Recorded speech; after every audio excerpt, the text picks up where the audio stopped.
back in jail. The courts also, of course, are operating very limited.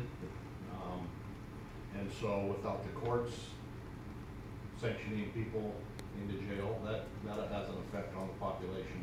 Right now, the only people really that are bringing criminals into the facility are law enforcement agencies that are out there dealing with new crimes. But new crimes really only account for a rather small percentage of the actual population in the facility.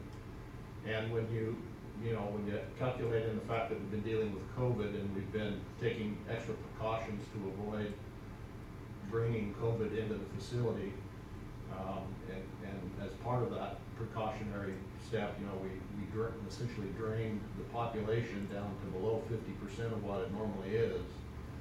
It just takes a while to bring it back. Now, if we had probation was back on, full staff and operating like normal, and the courts were back to operating like normal, I think it would happen rather quickly. So one more piece to that, since I'm not a liaison, I'm learning more about this.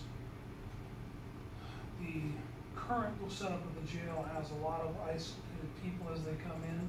So the idea that you have less people in the jail, so you need less staff, doesn't really work, right? Because you're having to have the same amount of people watching the same amount of area.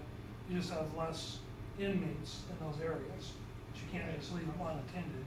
Right. So Unless you close the floor. unless you close the entire floor, but then you're gonna be not able to separate people That's out of right. it. So newer facilities, and I'm not saying this, asking for a new jail facility, but See where you're going. yeah, given the situation we're in, that's the last thing I'm asking for.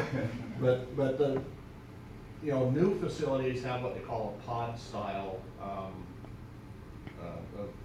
jail system, and their facilities are laid out in round pods and they're all isolation cells, but they're in a circular pod system to where it takes a lot fewer people, a lot fewer staff to supervise the population than it does in a linear style jail, which is what we have. We've got, 3 floors, and it's laid out like in a linear style, and it requires corrections officers to, get up and wander around and make rounds and look in the windows. Whereas in a pod style system, they sit essentially right in the center of the pod, and they can do a 360-degree view and see all the cells within their area of responsibility. Sheriff, just to clarify, the funding you get from Department of Corrections that has been reduced, is that, because I don't know that process, is that an amount of beds that you're setting aside for Department of Corrections, or are they just helping to fund the population that you